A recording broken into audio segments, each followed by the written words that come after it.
Hey, Ed, do you ever finish a meal and still have some leftovers?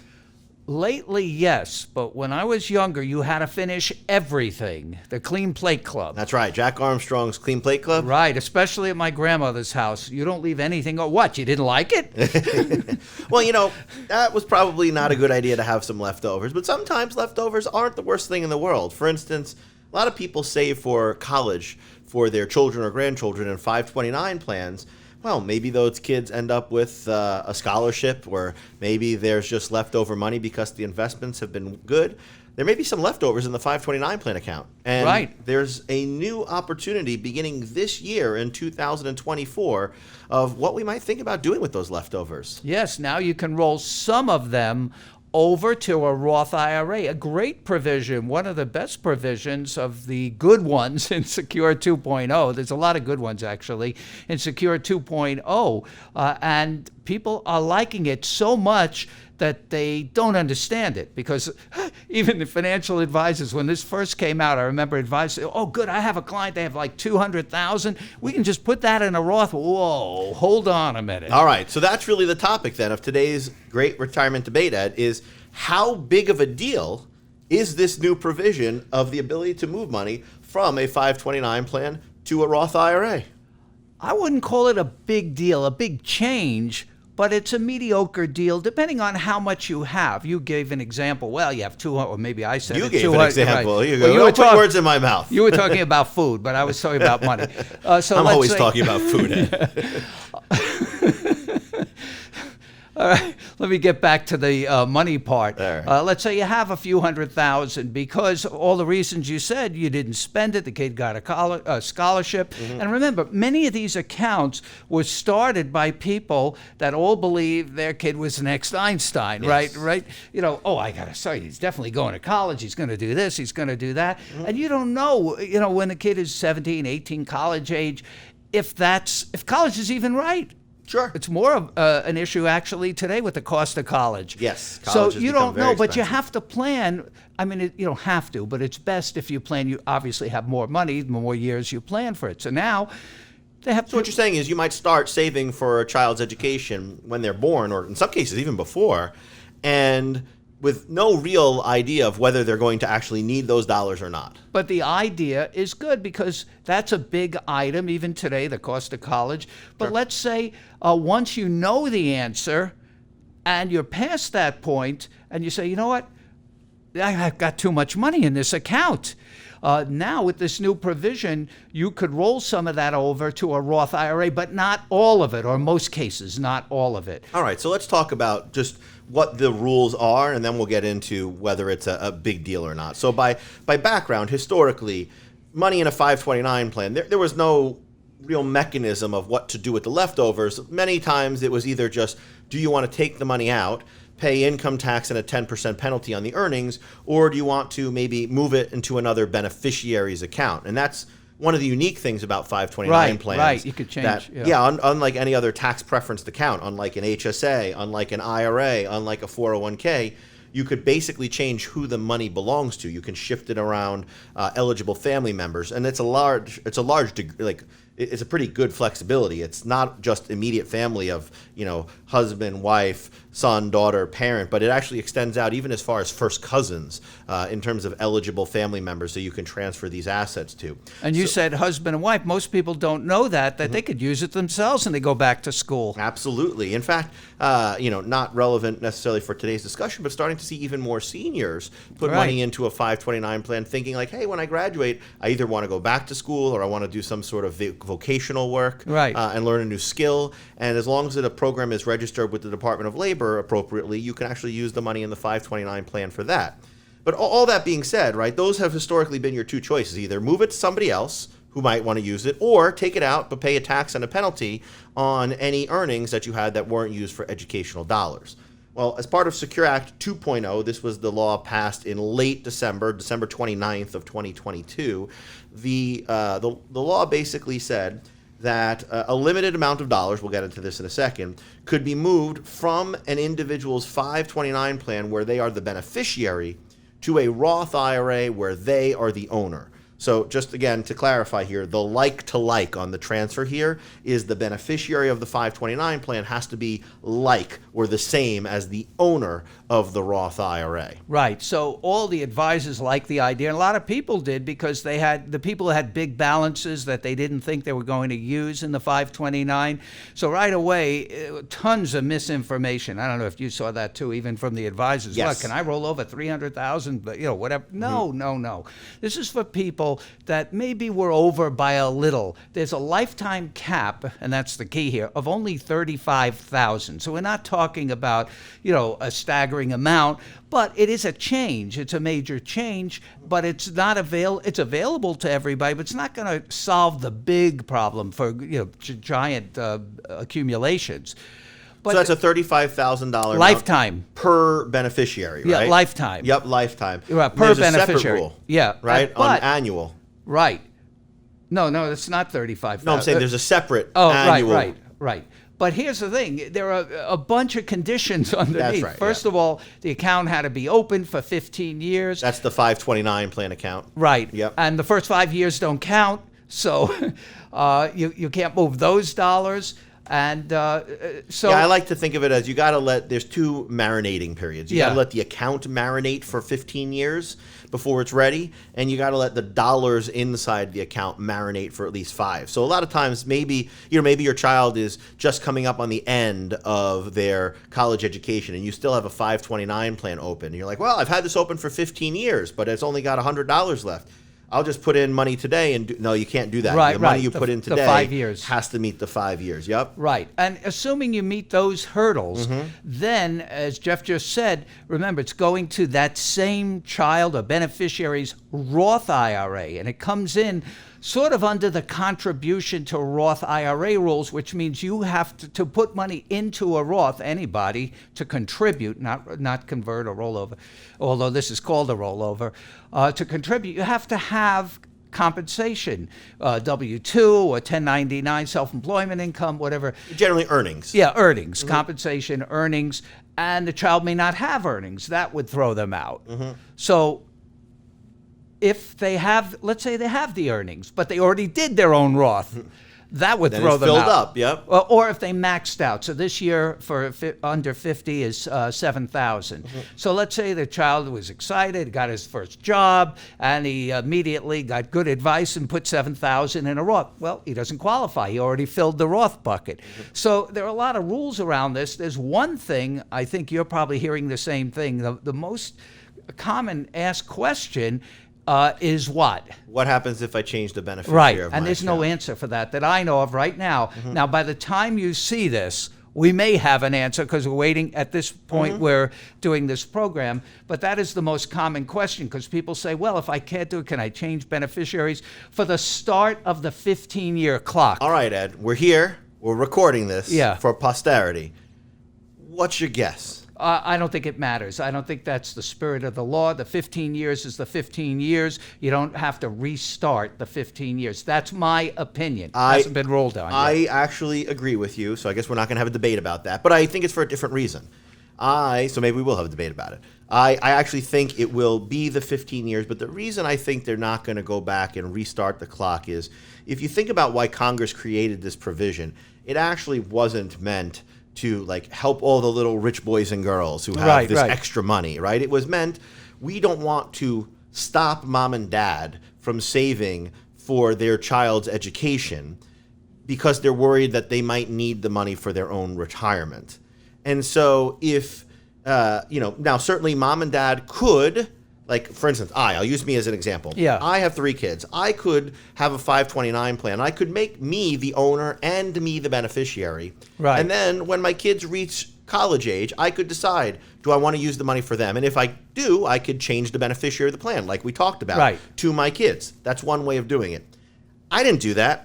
I have 3 kids. I have 3 different 529 plans, one for each of my kids. And that's what 90, I don't know this is a statistic, but almost all individuals, they put the 529 plan as the beneficiary of the person who they really intend to use the money.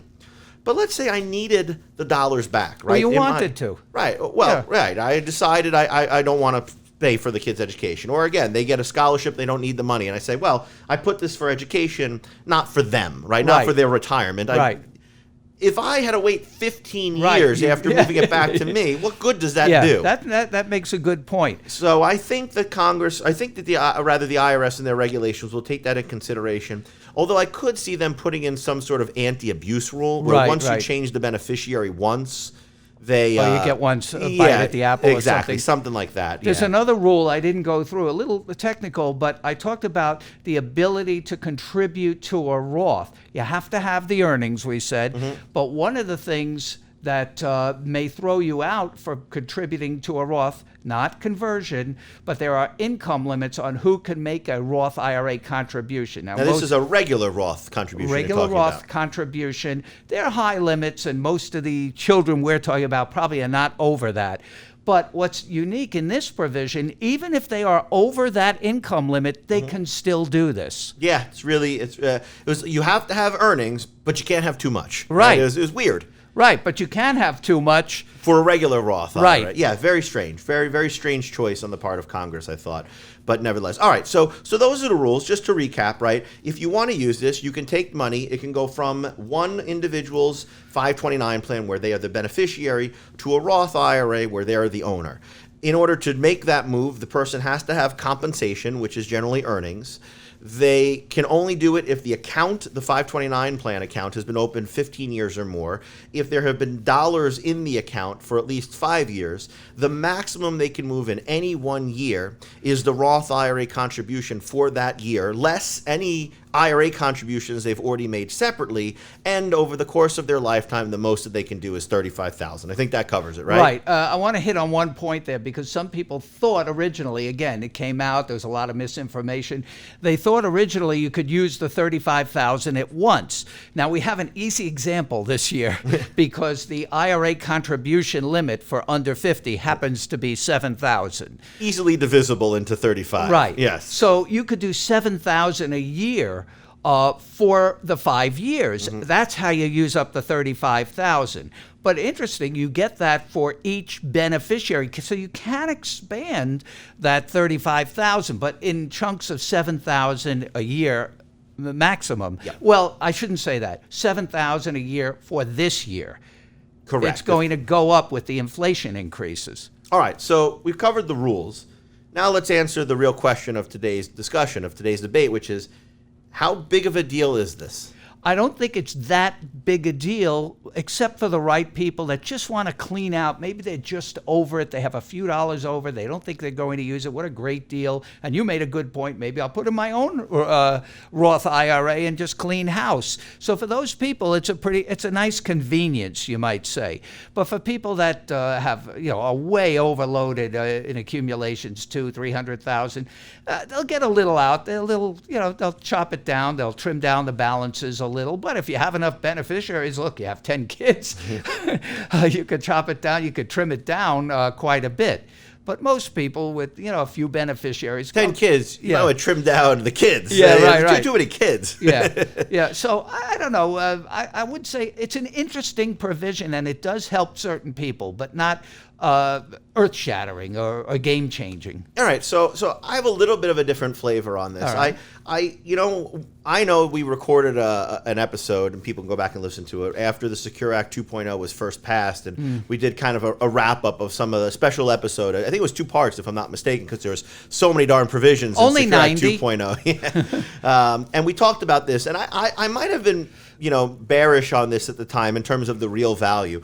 I've started to come around a little bit, and I think it's a little bit bigger deal in the right set of circumstances than we give it credit for. For instance, when most children are born, they don't have compensation, right? They don't, a 1-year-old, a 0-year-old, they don't have earnings typically, unless they're a child actor or a model or something. I see where you're going. And you can't put money aside for their retirement. But you could put money into a 529 plan. And I've run numbers, right? If you put in, let's say, $11,000 when the kid is born, and the account earns, let's say, 7% a year, by the time the kid is, let's say, 16 and they get a summer job, now they have compensation. Now we can begin to leak some of that money from their 529 plan over as these Roth IRA contributions for them. if you follow this through, Assuming they make enough. Right, assuming they make enough. That's why I'm giving the example of a summer job. I guess it's a nice summer job, right? Really good summer job. Someday work hard, gotta earn a living. And let's say that 529 plan goes over to the Roth. It'd probably take about 4 or 5 years, depending upon what the future IRA contribution limits are at that time. Right. By the time the kid was 65 years old, that $11,000, you want to take a guess of what that would turn into? Depending on the interest rate, I okay, don't know. 7%. You're going to tell me 500,000? No, at 7%, it's $1 million. Oh, wow. And by the time the kid would be 80 years old, that wait, without making any more contributions? Without any more contributions. 7%? 7%. For putting in only 4 or 5 years? For putting in starting with 11,000 when the kid is born into the 529 plan. Oh, into the 529. That's right. So We're you're not getting talking those first about years. the Roth. Oh. And then ultimately transferring the 11,000 plus the growth over into the Roth. So you're getting 35,000 still in. Because over the first 15 years, it grows. Right. Right. So basically what I did was I backed out. I said, okay, in so order to get to the 35, million? The 529 balance plus the Roth?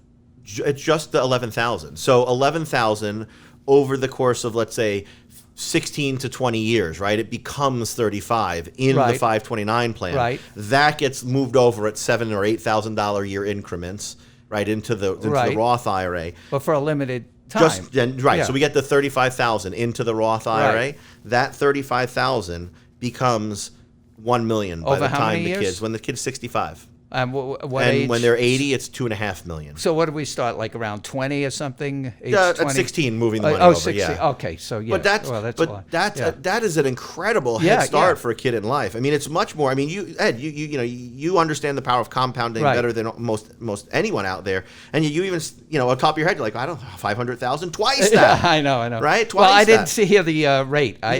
Yeah, but I'm saying it's a lot more. I didn't believe it when I first read it. Am I doing this math right? Yeah. So, I mean, that's one way. The other thing I think that this can be, I think that's the big deal, right, is if you wanted to, and it doesn't mean you don't save for the kids' education in the 529 plan. And that also assumes the kids, when they have the Roth IRA, don't use it. Don't empty it. Oh, that's a nice house. Yeah, well, that's a different podcast. But the other thing I thought where this could be really interesting is, Ed, a lot of people who are high earners, they use this backdoor Roth IRA, right? Right. With the regular backdoor Roth, yeah, I know. 100% of the money that you get into the Roth IRA has been taxed, right? Right. If you did this proactively, and admittedly it probably takes a lot of proactivity because you're generally going to be looking 15 years in the future, but you could use this as a better backdoor Roth in some cases because you put in the same, if you take the same set of facts, right? Put in 11,000, wait 15 years, let it be worth 35. Now you can use that as the source of your backdoor Roth, and you've only ever paid tax on that initial 11,000. Yeah. So I think the first part of that was the bigger issue, the bigger deal, right? Again, getting a kid a head start in life of, I know in 65 years that $1 million then won't be $1 million what it is today, and I know in 80 years $2.5 million won't be what it is. It's still a heck of a head start. And in reality, back to my other point, it's going to be hard when you're not there anymore, even if you're in your 90s, to tell kids in their 30s, 40s, oh, you can't touch that. MC Hammer did it very effectively. We just got to get him going. Yeah. All right. Well, good discussion today, Ed. Ultimately, I think there's some really good points to be made on both sides about how big of a deal this is. Ultimately, it's limited by that $35,000 lifetime cap. But if you start early and use that $35,000 cap to its fullest extent, it can still create significantly positive incomes for individuals. In the right circumstances, yes. All right. Well, the right circumstance is for you to come back for our next great retirement debate. Ed, as always, this was fun. All right. Thanks. See you next time on the Great Retirement Debate.